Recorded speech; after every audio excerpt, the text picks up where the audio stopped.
Bonjour à tous et bienvenue pour cette nouvelle vidéo flore aquatique. Aujourd'hui, on va parler Corydoras. Mais plutôt que de vous présenter une espèce, on va vous présenter deux espèces. Je vais vous présenter le Corydoras sterbai. Donc là, on vient de leur donner à manger. Ils sont un petit peu timides parce que je suis à côté, mais il n'y a pas de souci. Et un autre Corydora qui est le Pygmatheus. Donc celui-là, vous le connaissez, il est microscopique. Donc c'est un petit contraste entre un Corydora de taille moyenne et un mini Corydora, pardon. On va commencer par le sterbai. Donc c'est un Corydora qui est originaire de Bolivie et du Brésil. Donc en fait, ils proviennent un petit peu tous des mêmes endroits. Il n'a aucun statut de protection ou quoi que ce soit, donc c'est un poisson qui n'est pas du tout menacé. Il va vivre plutôt dans des cours d'eau, évidemment. Un fond sablonneux, mais un sable roulé, c'est vraiment un vrai sable de rivière. À ce sujet-là, il faut savoir que quand vous l'introduisez en aquarium, il faut toujours vérifier que son substrat soit bien arrondi et qu'il ne présente pas d'arêtes vives. Ces poissons ont des micro-barbillons qui les aident à trouver leur alimentation. Si ces barbillons sont abîmés, ça peut être une voie d'entrée pour les pathologies. Et évidemment, un barbillon qui ne fonctionne plus, pour eux, c'est un handicap. Donc, du sable de rivière, du sable roulé, ce que vous voulez, mais un sable qui ne présente pas de danger pour ces animaux-là. Donc ça, c'était la petite parenthèse. On est sur des petites rivières, des ruisseaux, des fleuves à courant plutôt modéré. Évidemment, on peut le retrouver en période sèche, coincé dans des mares, mais de manière globale, il est plutôt sur des zones avec des petits courants. Fond sablonneux, un petit peu de végétation, mais ça va être... il n'y en a pas beaucoup dans ce type de biotope.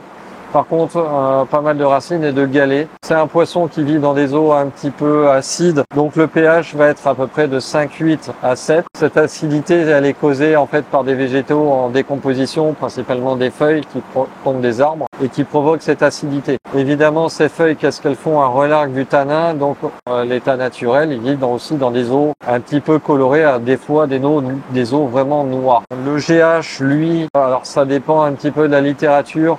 Il y en a qui vont dire de 1 à 8, ce qui est à peu près réaliste. D'autres qui vont dire de 20 à 30. Alors 20 à 30, aujourd'hui on peut avoir des GH un petit peu élevés, mais je pense qu'il faut rester sur des GH assez faibles. Température de 22 à 31 degrés. Alors les excès au-delà de 30, on va éviter quand même. C'est un poisson qui vit aussi dans les mêmes zones que les discus, par exemple. Donc supporte largement des températures de 28 à 29. C'est un poisson qui a une durée de vie très longue. Il peut vivre jusqu'à à peu près 15 ans. Et faire jusqu'à 7 cm maximum, on va dire plutôt 5 cm en règle générale. Là ici ils font 3 cm, 2 cm et demi, 3 cm. Donc c'est un poisson qui peut devenir encore plus grand. On va en mettre 8 dans un aquarium d'à peu près 100 litres, 90 à 1 mètre de façade. Il leur faut quand même une bonne surface de nage. C'est des poissons qui nagent beaucoup. Là, ils sont paisibles, ils sont en gros banc dans un petit volume. Enfin, un petit volume, ça fait 500 litres quand même. Donc, ils nagent pas beaucoup, mais vous allez voir, quand vous les mettez en aquarium, ils font des allers-retours en permanence à la recherche de nourriture. Donc, on peut pas les mettre dans des petits bacs. Contrairement au Corydora pygmée dont on parlera juste après. Donc, en termes de dimorphisme sexuel, c'est pas évident. Si vous nous demandez des couples, on va avoir du mal. Il n'y a rien de vraiment marqué. La femelle aurait un abdomen un petit peu plus rebondi, elle serait un petit peu plus trapue et la nageoire dorsale serait légèrement en pointe. Alors honnêtement, c'est vraiment pas évident. Et nous, il faut savoir que quand on fait les pêches, on a quand même pas mal de commandes à honorer. On n'a pas forcément le temps de regarder à la loupe pour savoir si on a un mâle ou une femelle. Donc c'est un peu une loterie sur ce genre de poisson. De toute façon, il vous faut un groupe, au minimum 8 individus. Donc généralement, sur 8 individus, vous avez forcément un couple qui peut se former.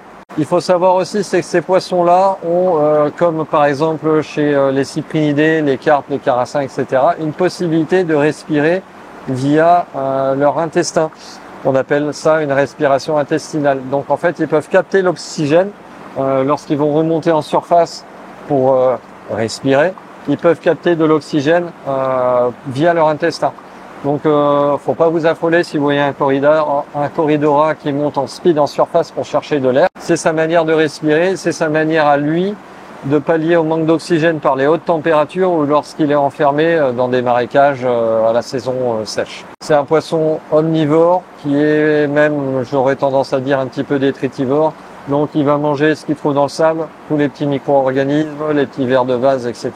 Il va aussi un petit peu manger les déchets végétaux. C'est un cadavre de poisson qui commence à se décomposer. Il peut aller dessus si vraiment il n'y a rien d'autre à manger. Nous en aquarium, on va leur donner plutôt des pastilles de poisson fond, entre guillemets. Là, c'est des micro-granulés pour l'élevage. Ça va bien, on n'a pas de substrat, donc il n'y a pas de souci. Ils peuvent aussi manger les restants de paillettes que vos guppies pourraient laisser tomber si vous les nourrissez trop. Donc c'est pas un poisson très difficile, hein. Évidemment de la nourriture congelée, ça ils adorent, les vers de vase congelés, ça tombe sur le fond, ils vont se régaler.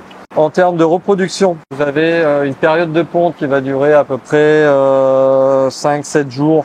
Et les œufs en fait vont être fixés sous le corps. La femelle va lâcher 1 ou 2 œufs sous les nageoires normalement pectorales, pelviennes pardon, sous les nageoires pelviennes. Et le mâle va les fréquenter. Alors en fait, ils vont faire des petits passages en speed au ras des herbes.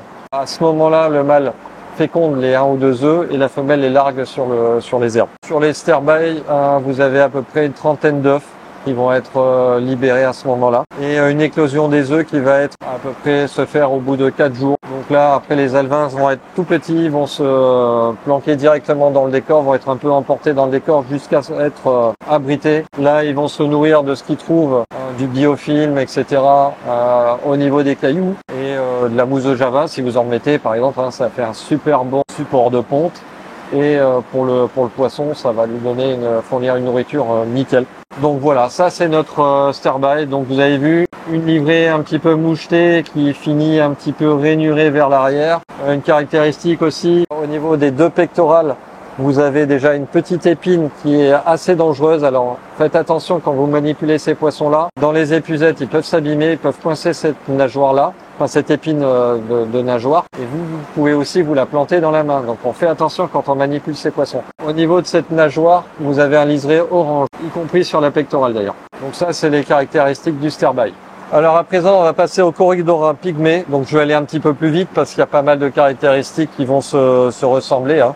Il a été décrit en 1966. Il est originaire d'Amérique du Sud et du Brésil, comme la plupart des Corydoras. Le biotope est à peu près similaire. Alors on a un courant très léger, hein, parce que ce sont des tout petits poissons qui sont pas forcément très vaillants dans des courants un petit peu rapides. Alors après, au ras du fond, il faut savoir que dans les rivières, au ras du fond, vous avez toujours une petite zone morte qui aide un petit peu à ces poissons à évoluer. Alors en termes de pH, on est autour de 6 à 8. Donc c'est un poisson qui va vivre dans des eaux un petit peu moins teintées et acidifiées par les décompositions de végétaux. Le GH en est entre 6 et 16, ce qui me paraît tout à fait réaliste. Et en termes de température, 22 à 26 degrés. En fait, il faut savoir qu'il vit un petit peu plus en amont que le sterbaille par exemple. C'est un poisson qui a une longévité à peu près de 5 ans pour une taille de 2 à 3 cm pour les plus gros individus.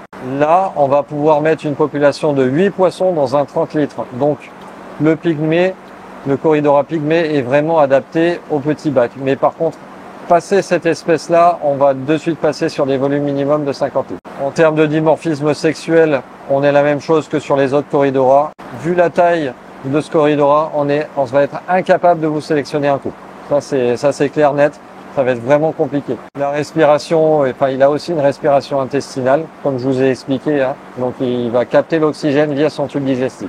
Poisson omnivore qui va s'alimenter de plus petites proies que les autres Corydoras par rapport à sa taille. Donc on va avoir vraiment du micro-organisme benthique un petit peu, mais surtout qui va évoluer sur le sol. Donc tout ce qui est micro-vers, etc., tout ce qui est petites larves. Alors après, il faut savoir que c'est un poisson qui est un petit peu craintif puisque c'est quand même une belle proie pour pas mal d'espèces.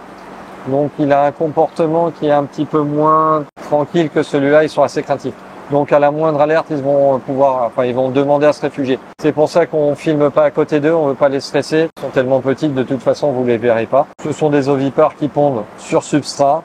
Un petit peu le même principe que le sterbaille. Par contre là, comme les œufs sont beaucoup plus petits, la femelle va pouvoir en mettre entre 2 et 4 entre ses nageoires pelviennes. Ensuite, ils font des petits raids au ras des herbiers, au ras des galets. Les œufs sont fécondés et tombent. Température de repos, on est à peu près aux alentours des 27 degrés. Donc c'est un petit peu au-dessus que la température de maintenance classique. Dès qu'il y a une hausse de température, c'est comme ça qu'on va stimuler la ponte chez ces poissons-là. La femelle est capable de pondre jusqu'à une centaine d'œufs, vous voyez, donc c'est vraiment des œufs qui sont beaucoup plus petits en rapport de la taille du poisson. Voilà, et les juvéniles sont relativement petits. Vous allez voir, si vous avez une reproduction en aquarium, le taux de survie est très léger parce que c'est vraiment petit. On peut les démarrer sur des infusoires et surtout sur du biofilm. On peut distribuer aussi une petite poudre, mais il faudrait qu'elle soit très fine et qu'elle tombe très rapidement sur le fond. Les Corydoras, il y en a pas mal d'espèces, évidemment d'autres, hein, vous allez le voir sur le catalogue. Nous, on a choisi de vous présenter ces deux-là et puis on vous présentera le reste par la suite, hein, bien évidemment. Donc il est temps de conclure cette vidéo et puis de vous dire, comme d'habitude, on se retrouve tous les mercredis et les dimanches soirs à partir de 18 h pour de nouvelles vidéos. Allez, à bientôt!